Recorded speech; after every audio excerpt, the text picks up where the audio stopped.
Shalom, shalom, peuple de Dieu. Moi, c'est le pasteur Pedro Makoso, président du ministère Les Béréniens. Comme je vous ai expliqué dans la vidéo passée, qui sont les Béréniens et le pourquoi du nom de ces ministères Les Béréniens. Nous n'allons plus revenir là-dessus parce qu'aujourd'hui, j'ai un autre thème que je voulais partager avec vous. Merci d'être là, merci de se préparer pour suivre nos enseignements. Si vous avez des questions, vous avez des éclaircissements, n'hésitez pas à nous écrire.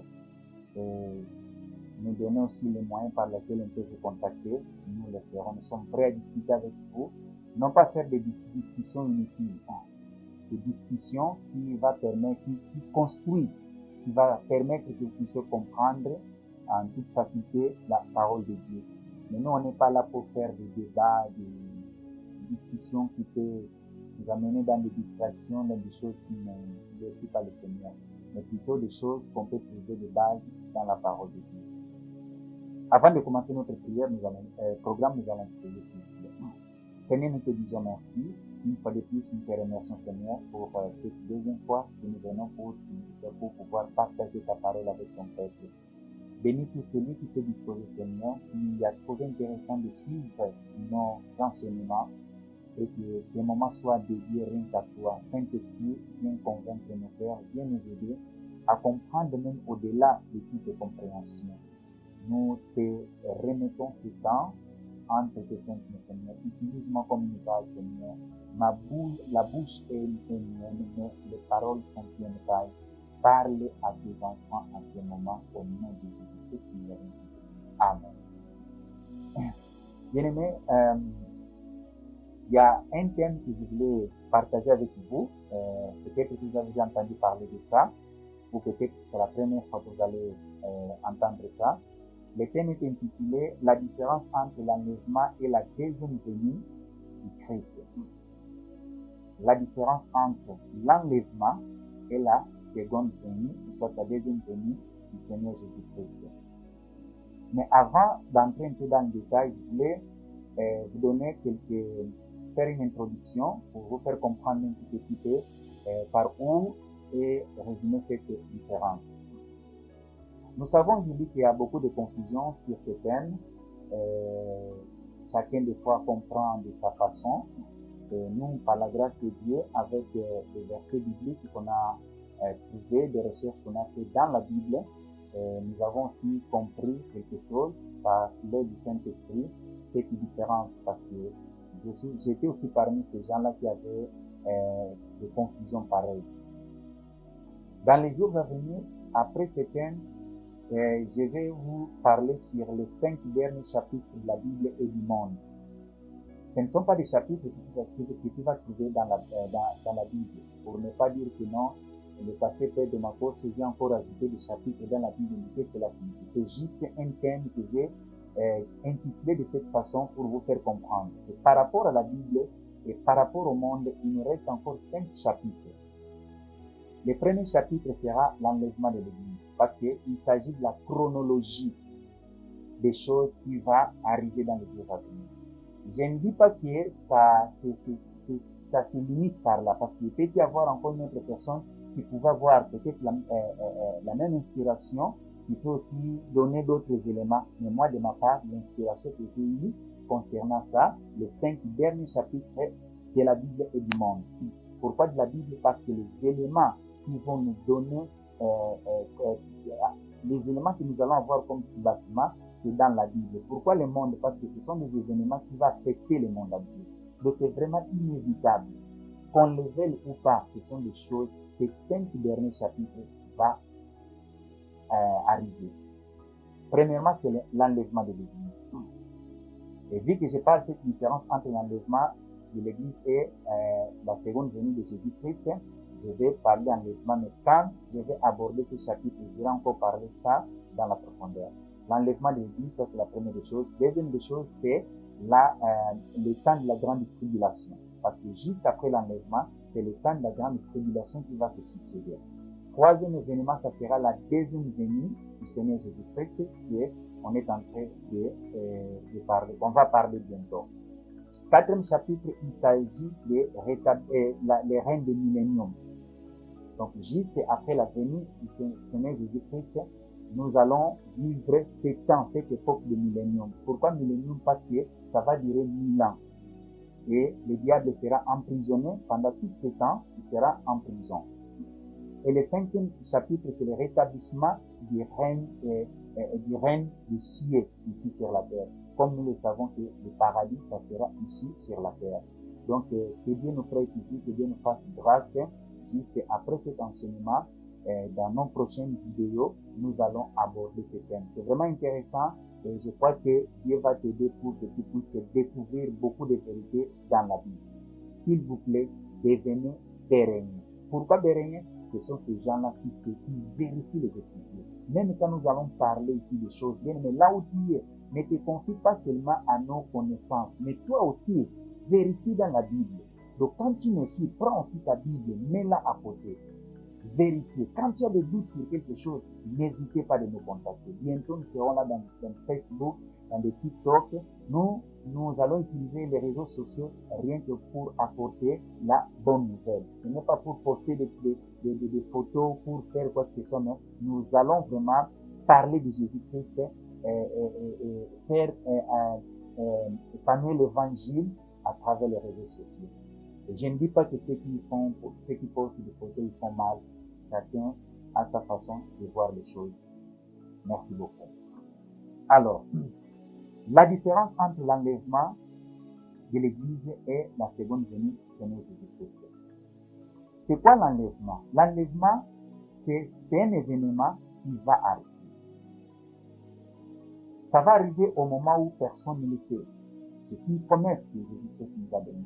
Il viendra. Lui, il a dit dans le livre des Jean, il dit que je m'en vais, que votre cœur ne se trouble point. Dans le livre de Jean, chapitre 14, que votre cœur ne se trouble point. Croyez en Dieu et croyez en moi. Tu vois? Là aussi, c'est une autre chose. Donc, quand il dit que croyez en Dieu et croyez en moi. Donc, croire en Dieu n'est pas suffisant. Donc, quand tu crois en Dieu, tu crois aussi en Jésus-Christ. Donc, ça fait un duo. Les deux. La croyance en Dieu et la croyance en Jésus-Christ. Parce que si tu crois seulement en Dieu et que tu nies Jésus-Christ, ta croyance est incomplète. Donc, pour que ta croyance soit complète, pour que tu comprennes mieux les choses de Dieu, tu dois avoir vraiment ces deux volets. Croyance en Dieu, croyance en Jésus-Christ. Alors, l'enlèvement, comme Christ l'avait dit, il dit que votre cœur ne se trouble point. Croyez en Dieu et croyez en moi. Dans la maison de mon Père, il y a plusieurs places.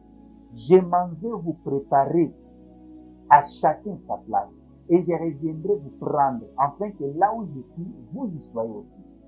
Donc quand tu lis dans le livre de Jean, chapitre 14, verset 1, verset 2, verset 3, tu trouveras ces paroles. Donc ça, c'est une promesse que Christ nous a donnée. Cela veut dire que ce sont des paroles, ça va s'accomplir un jour. Les disciples ont cherché à savoir, Seigneur, à quand va arriver l'enlèvement? Jésus dit que même moi, je ne connais pas.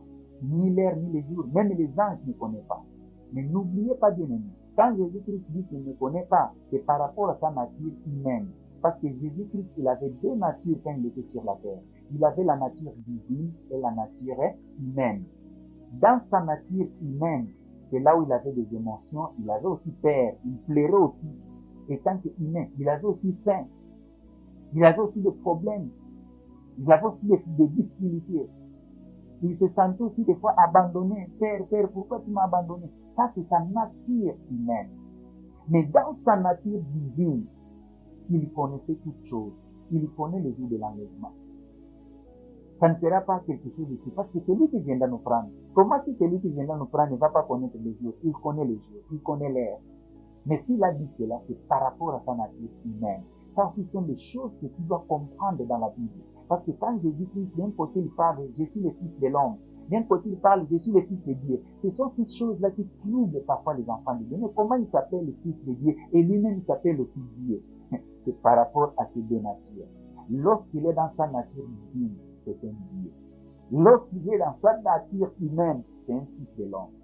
Et c'est pourquoi, quand tu considères Jésus-Christ comme un Fils de l'homme, tu auras des limites dans certaines choses. Si tu ne crois pas dans sa nature divine, bien aimé, Tu crois seulement dans sa nature humaine. Jésus-Christ est le Fils de l'homme, il n'est pas Dieu. Oui, donc tu auras des limites dans certaines choses. Et dans certaines choses, il va opérer comme Fils, il ne va pas opérer comme Dieu. Ça, ce sont des choses par la grâce de Dieu. Étant béréen, tu vas comprendre beaucoup de choses dans la vie. Alors, il viendra nous prendre. Maintenant, regardez, l'enlèvement, c'est quelque chose qui va se faire. Les gens vont disparaître dans le monde. Les chrétiens, seulement. Ceux qui ont marché dans la sainteté, dans la sanctification. Car la Bible dit que cherchez la paix avec tous et la sanctification sans laquelle personne ne verra le Seigneur. Donc, c'est la vie de sanctification, de sainteté qui va nous donner cette possibilité-là de voir le Seigneur les jours de son avènement. Tu comprends? J'étais étonné d'écouter un homme de Dieu qui dit que la sanctification, c'est pour le bébé spirituel. Ah! Bien aimé. Et là aussi, les gens disent Amen. Bien aimé, la sanctification sont des choses de bébé spirituel. Mais ça, c'est quel évangile, quelle doctrine? La sanctification, c'est la base. La base. Moi, mon père spirituel, c'est quelqu'un qui m'a enseigné la crainte de Dieu. Je l'ai salué en passant, il passait dans le temps. C'est un homme vraiment qui m'a éduqué dans la vie chrétienne. Il m'a enseigné comment craindre Dieu. Il m'a donné le dégoût du péché. Tout le temps que j'étais à côté de lui, j'ai appris la crainte de Dieu, la sanctification, la sainteté, comment conserver, comment marcher dans la crainte de Dieu. Et ça a des bénéfices énormes. Nous en parlerons si Dieu nous prête un jour. Tu vois? Alors, les chrétiens vont disparaître en un clin d'œil. La Bible dit que, premièrement, les morts, ceux qui sont morts en Christ, ils seront les premiers à ressusciter. Ils vont nous rejoindre. Si l'enlèvement va nous rencontrer vivants, donc les morts vont nous rejoindre. Ensemble avec eux, nous serons transformés. Et Jésus-Christ ne viendra pas ici sur la terre. Il va nous attendre où? Dans le ciel, dans les nuées.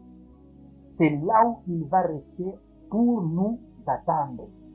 Personne ne verra Jésus-Christ. Les jours de l'enlèvement, personne ne verra Jésus-Christ. Nous-mêmes, nous les chrétiens, on ne les verra pas ici sur la terre. Seulement nous allons nous rencontrer là, dans les airs. Il sera déjà là à notre attente.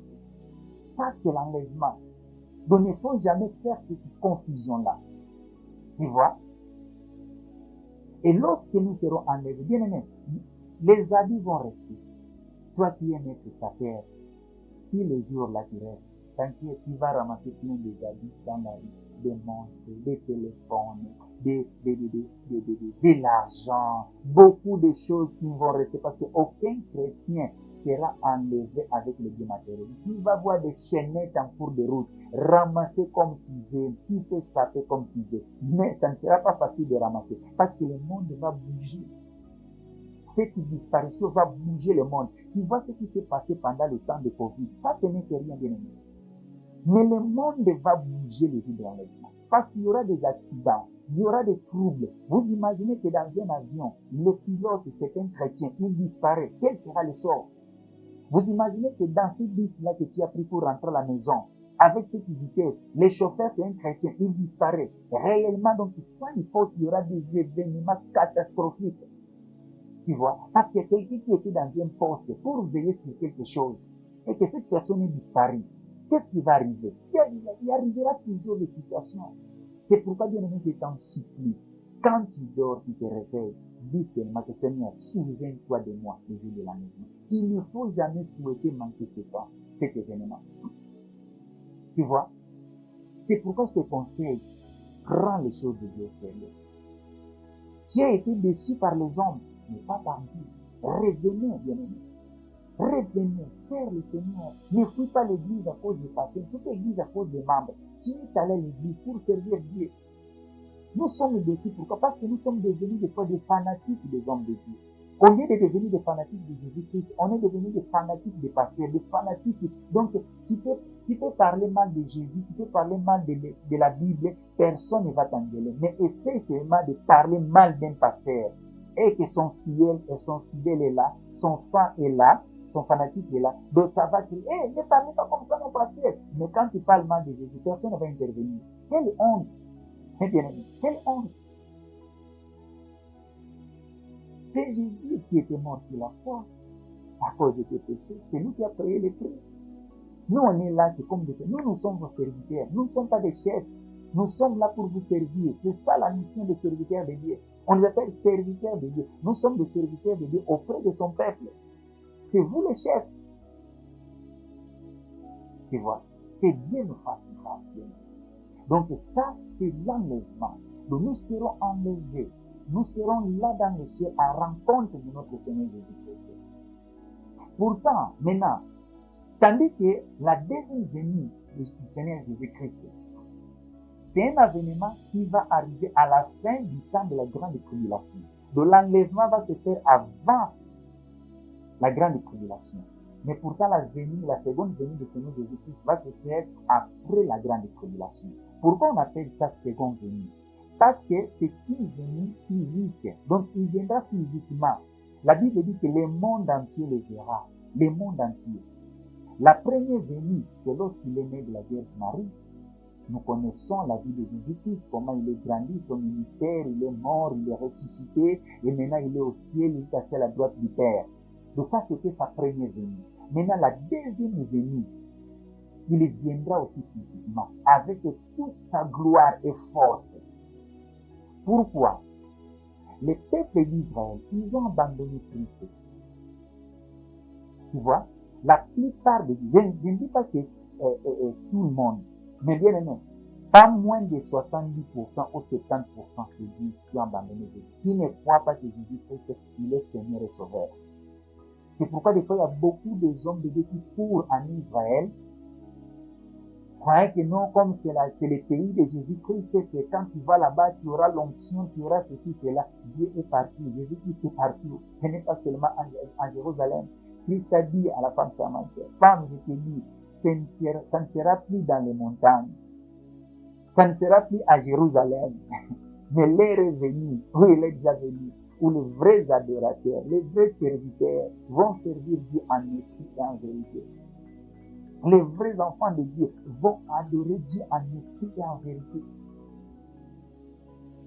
Alors, à la fin de la grande tribulation, le monde entier sera contre Israël. Israël sera entouré par ses ennemis. Vous croyez que même l'armée que nous voyons autant, toute cette armée qui se forme pour que l'armée du monde, bien aimé, à la fin du temps de la grande tribulation, aujourd'hui, autant il est allié avec Israël, mais il y aura un moment où ces grands pays vont abandonner Israël. Israël va se retrouver seul. Il va se sentir totalement abandonné. Maintenant, il sera entouré par ses ennemis qui enviaient Israël, qui enviaient Jérusalem, avec comme objectif de récupérer ce pays. Nous savons ce qui se passe au Moyen-Orient. La plupart des pays limitrophes d'Israël, ce sont ses ennemis. Leur désir, c'est de faire disparaître ce pays-là. Vous savez qu'à un certain moment, Israël était disparu. Tu vois, la nation d'Israël, c'est une nation très jeune par rapport aux autres nations. C'est en 1948, si je ne me trompe pas, que la nation d'Israël a vu encore le jour. Maintenant, ce jour-là, l'Antichrist va réunir toute l'armée du monde pour combattre Israël. C'est en ce moment-là que Israël va reconnaître Jésus-Christ comme Seigneur et Sauveur. Il va demander secours au Seigneur Jésus-Christ. Et en ce moment, Jésus-Christ va venir avec les saints, avec les anges, pour venir intervenir, pour venir sauver Israël. Et il viendra avec l'épée, avec sa gloire, avec comme objectif de sauver Israël contre tous ses ennemis. C'est cette guerre que la Bible appelle Armageddon. Tu vois? On va comprendre ça. Parce qu'il y a deux sortes de guerres qui vont se révéler. La première, c'est Armageddon à la fin du temps de la grande tribulation. Et la deuxième, c'est Gog et Magog qui va se réaliser à la fin du millénium. Lorsque le diable sera encore relâché pour venir tenter le monde. Il va encore réunir une armée pour venir attaquer Israël. Et c'est cette guerre qu'on appelle Gog et Magog. Alors, cette venue-là de Jésus-Christ, où le monde entier verra, cette fois-là, il ne viendra pas pour venir sauver le monde. C'est juste pour venir sauver le peuple d'Israël. Bien aimé, les temps de la grâce que nous négligeons aujourd'hui, nous croyons que c'est un temps qu'on nous a laissé pour pécher, pour faire de n'importe quoi. Non, nous devons profiter parce que c'est le temps où Israël a rejeté les fils de l'homme. Quand est-ce qu'il a rejeté? Cette époque ici, si tu veux bien comprendre ça, c'est par rapport aux visions de Daniel. Les 70 semaines de Daniel ou 70 semaines de Daniel. Suivez un peu cette petite explication. Lorsque Daniel donnait des explications sur les 70 semaines, qu'est-ce qu'il a dit? L'accomplissement de tous ces temps, la plupart des événements se sont déjà réalisés. Les premiers événements parlaient de 7 semaines. Or, 7 semaines, cela veut dire 49 jours. Et dans la Bible, un jour est égal à une année. Nous avons des versets bibliques. Quand nous allons donner cet enseignement, on va donner des versets bibliques parce que je suis juste dans l'introduction. Un jour est égal à une année. Maintenant, les 7 premières semaines, qui est égal à 49 jours, qui veut dire 49 ans, c'était le temps qui était consacré à la restauration, à la reconstruction, du temple de Salomon. Parce que le temple de Salomon a été détruit par le roi Nabucodonosor. Vous vous souvenez de l'histoire? Maintenant, le peuple d'Israël, il cherchait la reconstruction de ce temple. J'ai dit bien reconstruction, parce que ça a été construit, on a détruit, maintenant il faut les reconstruire encore. Parce qu'à l'époque Israël, si tu veux priver Israël de la présence de Dieu, il y avait deux choses. Avant le temple, c'était le problème de l'arche. Lorsque tu récupères l'arche de l'alliance entre les du peuple d'Israël, tu les as tués. Parce que ça faisait leur force. Et partout ils allaient dans la guerre, parfois ils laissaient l'arche pour consulter Dieu, parfois ils allaient avec l'arche dans les champs de bataille. Parce que Dieu opérait des miracles à travers l'arche. Maintenant, lorsque Salomon avait construit le temple, c'était maintenant devenu le temple, les lieux de recherche de Dieu. Donc, pour que Israël puisse chercher Dieu, il faut qu'ils aillent au temple. C'est cette nostalgie qui est restée avec nous aujourd'hui. Beaucoup de gens croient que Dieu habite dans les églises. Que quand nous allons à l'église, c'est pour aller rencontrer Dieu. Bien aimé, Dieu n'habite pas dans les églises. Dans l'ancien temps, si, oui, au temple de Salomon, c'est que Dieu était présent beaucoup plus à l'église, dans le temple. C'est pourquoi tout se faisait dans les temples. Les gens quittaient même des villages, des provinces pour aller à Jérusalem, pour aller adorer. C'est pourquoi la Bible dit ceci. Quand il n'y a pas de peuple qui monte à Jérusalem pour adorer le roi, la pluie ne tombera pas du ciel. Donc toutes les nations, partout où se trouvait le peuple d'Israël, ils devaient quitter ces nations-là pour aller à Jérusalem, pour aller adorer les rois. Tu vois? Parce que c'était l'unique endroit où il pouvait rencontrer Dieu. Vous vous souvenez de l'histoire de l'unique Éthiopien? Il a quitté l'Éthiopie. Il est allé à Jérusalem pour aller adorer les rois. Et Philippe s'est rencontré avec lui en cours de route. Vous comprenez? Donc ça, c'était les 7 premières semaines parmi les 70. C'était consacré pour la reconstruction du temple. Donc, il construisait le temple. Il y avait trop d'interruptions à cause des différents rois qui remplaçaient à cette époque-là dans l'empire de Babylone. Donc, chaque roi venait avec sa décision. Et Dieu utilisait parfois des rois pour prendre des décisions positives pour appuyer la reconstruction de ce temple. Et les deuxièmes parties des 70 semaines étaient consacrées à 62 semaines. Les 62 semaines, c'était une époque où Israël cherchait la stabilité, le rétablissement de leur pays, construisait des villes, des avenues. Donc, ils luttaient pour essayer un peu d'organiser leur pays. C'est cette époque-là qui avait duré au moins 62 semaines. Et presque à la fin de cette époque, c'est là où Jésus-Christ est venu. Donc quand tu prends 62 semaines, plus de 7 semaines, ça te fait combien? 69 semaines. Tu comprends? Et Jésus-Christ est venu presque à la fin des 62 semaines. Tout ça, nous avons des versets bibliques. On aura le temps même de décortiquer sur les 70 semaines de Daniel ou les 70 semaines de Daniel. Maintenant, imaginez, sur les 70 semaines de Daniel, il y avait, donc on a déjà consommé 69 semaines. Il nous reste une semaine. Et cette semaine-là, il est réservé pour le temps de la grande tribulation. Maintenant, l'intervalle entre les 69 semaines et les 72e semaines, cet espace-là de temps que nous attendons l'enlèvement, c'est ça qu'on appelle le temps de la grâce. C'est cette étape, moi j'appelle ça une zone rouge qu'on est en train de traverser parce que beaucoup de gens seront surpris. C'est là qui prennent encore des choses de Dieu à l'aventure. Ils seront surpris. Maintenant, lorsque l'enlèvement va s'accomplir, donc c'est là où va s'accomplir aussi les 70e semaines pour clôturer cette vision-là de Daniel.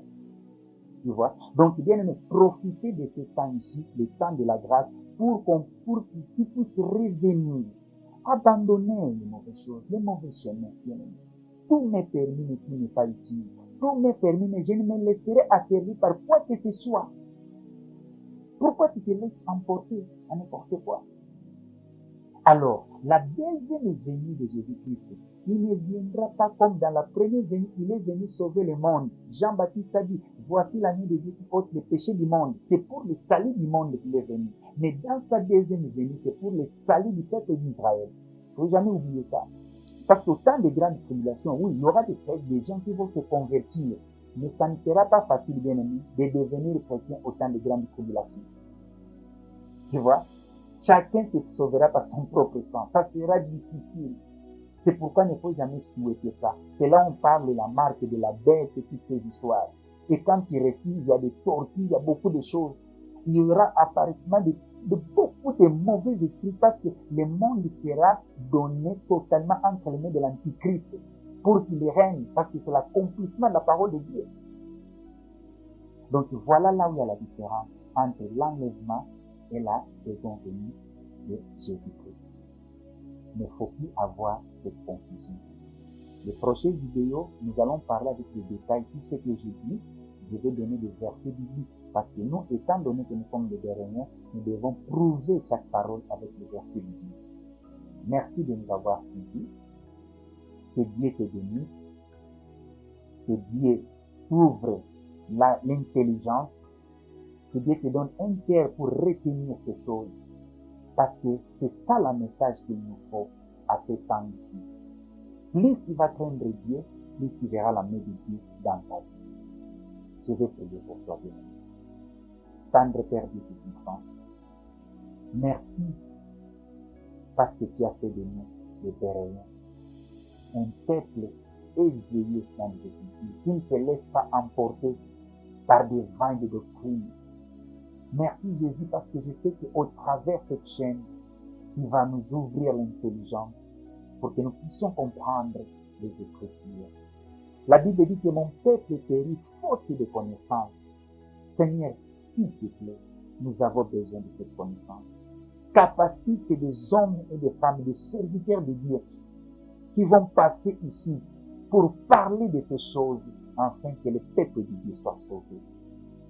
Nous bénissons ton Seigneur, Seigneur. Je bénis mon frère et ma sœur. Peut-être qu'il a un problème qui lui dérange. Le Dieu d'Abraham, d'Isaac et de Jacob, le Dieu de mon alliance, touche-le là où il est, Seigneur. Donne-lui la paix du cœur. Donne-lui la solution dans ce problème qui est en train de troubler sa vie.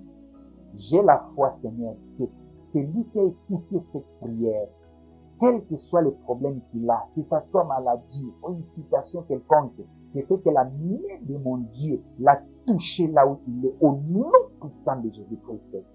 Sois guéri au nom de Jésus. Sois délivré et libéré au nom puissant de Jésus-Christ. La Bible dit qu'il envoya sa parole et sa parole les a guéris.